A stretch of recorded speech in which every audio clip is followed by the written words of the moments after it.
70 दिन से अब हम कन्याकुमारी से लेकर श्रीनगर की यात्रा पे चल रहे हैं। तकरीबन 2000 किलोमीटर हम चल लिए हैं और 1500 किलोमीटर और चलेंगे। और हमारे साथ लाखों लोग, लाखों किसान, बेरोजगार युवा, माताएं, बहनें, आदिवासी, दलित, पिछड़े, अल्पसंख्यक, सब लोग हमारे साथ इस यात्रा पे चल रहे हैं। मीडिया इतना दिखाती नहीं है, मगर अगर आप वहां आए, दिखाते नहीं है बिल्कुल। अगर आप वहां आए तो आपको एक नदी सी दिखाई देगी जिसमें लाखों लोग बह रहे हैं, चल रहे हैं। और नदी में कोई नफरत नहीं, कोई क्रोध नहीं, कोई हिंसा नहीं, सिर्फ भाईचारा। कोई पीछे रह जाता है, गिर जाता है, एकदम सब लोग उसकी मदद करते हैं, उठा लेते हैं। मोहब्बत की, प्यार की ये एक यात्रा है। इसमें सब लोग आ जाते हैं। कोई ये नहीं पूछता भैया तुम्हारी जात क्या है, धर्म क्या है, भाषा कौन सी बोलते हो, आयु क्या है, बुजुर्ग हो, जवान हो, महिला हो, पुरुष हो, कोई नहीं पूछता। और सुबह हम शुरू करते हैं, 6 बजे शुरू करते हैं, रात को 7-8 बज जाते हैं, मगर थकान बिल्कुल नहीं होती। पता नहीं आपने देखा या नहीं, मगर अभी यहां भी जब हमें गाड़ी में बैठाने की कोशिश की, मैं पैदल आ गया। यात्रियों के पैर छिल गए, 2 हमारे यात्रियों की मृत्यु हो गई, शहीद हो गए, मगर यात्रा नहीं रुक रही। और मैं आपको बता भी नहीं सकता मतलब कितनी मोहब्बत, कितना प्यार जनता हम सबको वहां दे रही है। मैं आज गुजरात आया और ये रास्ता महात्मा गांधी जी ने गुजरात से हिंदुस्तान को दिया था। हिंदुस्तान को जोड़ने का काम महात्मा गांधी जी, जो गुजरात के थे, एक गुजराती थे, उन्होंने किया था। इस यात्रा में भी आपकी सोच है, आपके संस्कार हैं, आपका इतिहास है, आपकी हिस्ट्री है। यात्रा में खुशी हो रही है मगर दुख भी है। आप पूछोगे दुख किस बात का? भारत जुड़ रहा है, कोई नफरत नहीं है, हिंसा नहीं है, भाईचारा है, तो दुख किस बात का? भाई और बहनों, दुख किसानों से बात कर कर होता है, युवाओं से बात कर कर होता है, आदिवासियों से मिलकर होता है।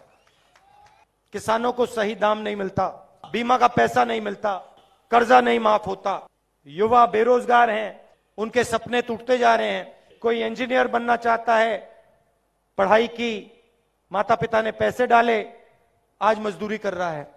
कल शाम को एक युवा हमारी यात्रा में आया, उसका नाम राम था।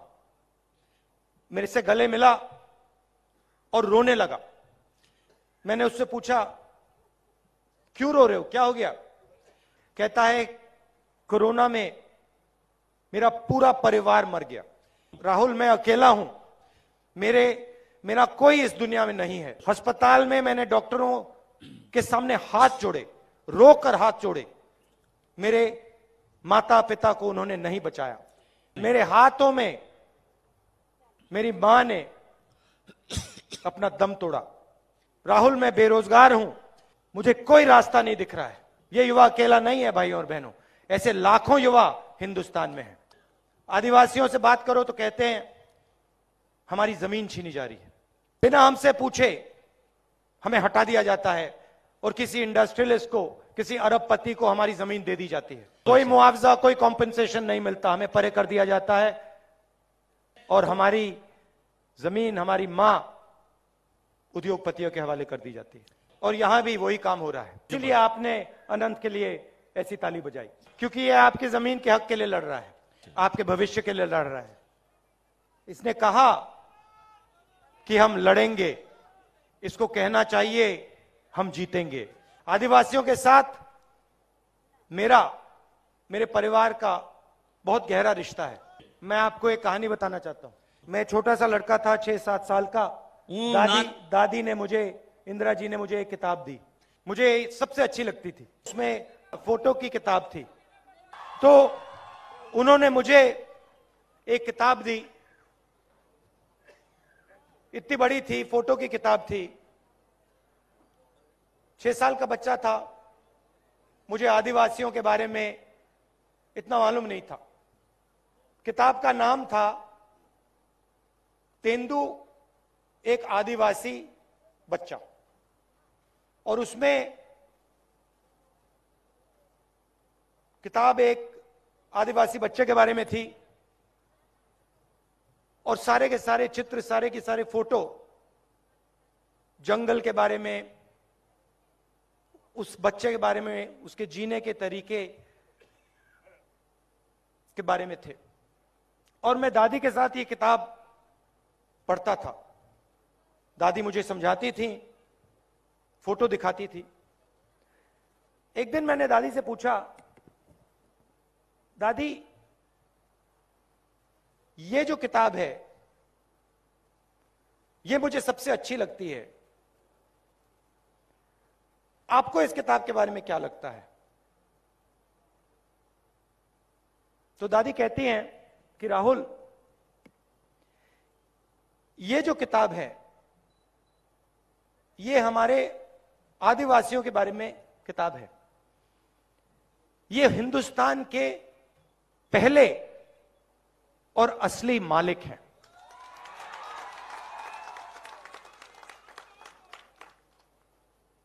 ये हिंदुस्तान के पहले और असली मालिक हैं। और फिर उन्होंने कहा कि अगर तुम्हें हिंदुस्तान समझना है तो आप आदिवासियों को, उनके जीवन को, और जो उनका रिश्ता जल, जंगल और जमीन के साथ होता है, उसको समझ लो। और उन्होंने आदिवासी शब्द प्रयोग किया। आदिवासी मतलब जो सबसे पहले यहां पे रहते थे। ये मैंने आपसे बहुत गहरी बात बोली है। मैं आपसे कह रहा हूं कि इस देश के पहले मालिक आप हो। मतलब आपसे यह देश लिया गया है। अब एक दूसरी विचारधारा है। बीजेपी के लोग आपको आदिवासी नहीं कहते, क्या कहते हैं आपको? वनवासी। वनवासी। वो आपको यह नहीं कहते कि आप हिंदुस्तान के पहले मालिक हो, वो आपको कहते हैं आप जंगल में रहते हो। फर्क समझ में आया? मतलब वो ये नहीं चाहते कि आप शहरों में रहो, कि आपके बच्चे इंजीनियर बने, डॉक्टर बने, हवाई जहाज उड़ाना सीखें, अंग्रेजी बोलें। वो ये नहीं चाहते। वो चाहते हैं कि आप जंगल में रहो। मगर वहां नहीं रुकते। उसके बाद वो आपसे जंगल छीनने का काम शुरू कर देते हैं। सही बात? तो आज से अगर इनका काम चलता गया, 5-10 साल बाद सारा का सारा जंगल इनके 2-3 उद्योगपतियों मित्रों के हाथ में होगा, और आपको रहने की कोई जगह नहीं होगी, आपकी शिक्षा नहीं होगी, आपको स्वास्थ्य नहीं मिलेगा, आपको रोजगार नहीं मिलेगा। आदिवासी शब्द का मतलब, यह देश आपका था और इस देश में आपको हक मिलने चाहिए, आपको रोजगार मिलना चाहिए, आपको स्वास्थ्य और शिक्षा, आपके बच्चों को स्वास्थ्य और शिक्षा मिलनी चाहिए। वनवासी का मतलब जो भी आपका है वो 2-3 उद्योगपतियों के हवाले कर दिया जाए, आपको कोई हक ना मिले, आपको शिक्षा स्वास्थ्य ना मिले, आपके बच्चों को रोजगार ना मिले। ये 2 अलग अलग दृष्टिकोण है। इन शब्दों का यह मतलब है।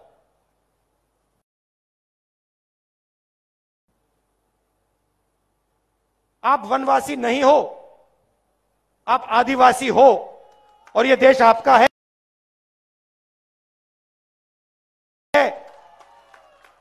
था और रहेगा।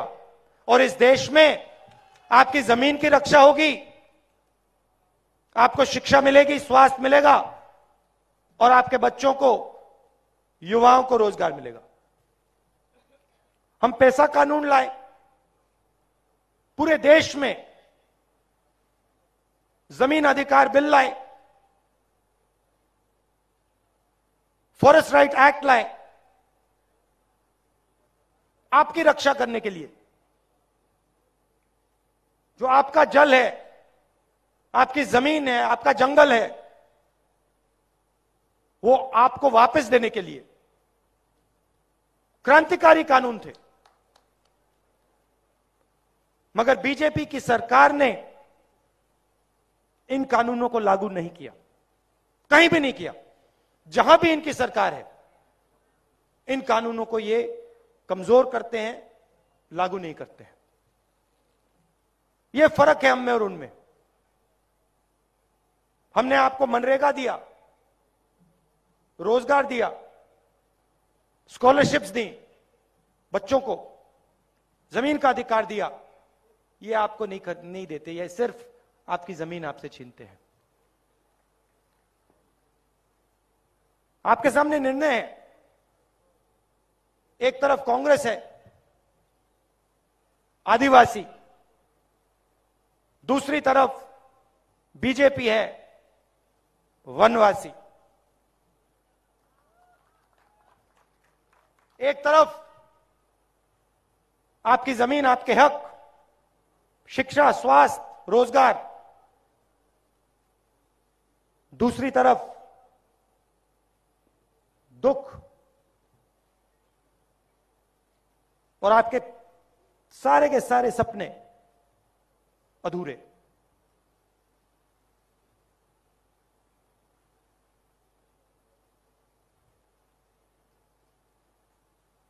हम चाहते हैं कि जो आपकी हिस्ट्री है, इतिहास है, जीने का तरीका है, उन सब की रक्षा हो। आजकल दुनिया में लोग एनवायरनमेंट की बात करते हैं, बड़े बड़े कॉन्फ्रेंस होते हैं, पूरी दुनिया के नेता मिलते हैं, एनवायरनमेंट की बात होती है। एनवायरनमेंट के बारे में हमारे आदिवासी भाइयों को इन सब नेताओं से ज्यादा मालूम है। जंगल के बारे में, जमीन के बारे में, जल के बारे में आप सबको सिखा सकते हो। और हमारा काम, सरकारों का काम, नेताओं का काम आपकी आवाज सुनने का काम है, जैसे हम भारत जोड़ो यात्रा में कर रहे हैं। हवाई जहाज में नहीं, हेलीकॉप्टर में नहीं, सड़कों पे चलकर, पैर पे छाले लगवाकर आपकी बात सुनने का हमारा काम है। आप सब यहां दूर दूर से आए, इतनी गर्मी में आए, मैं दिल से आपका धन्यवाद करना चाहता हूं। आप इतनी मोहब्बत देते हो, इतना प्यार देते हो, इसके लिए बहुत बहुत धन्यवाद। नमस्कार, जय हिंद।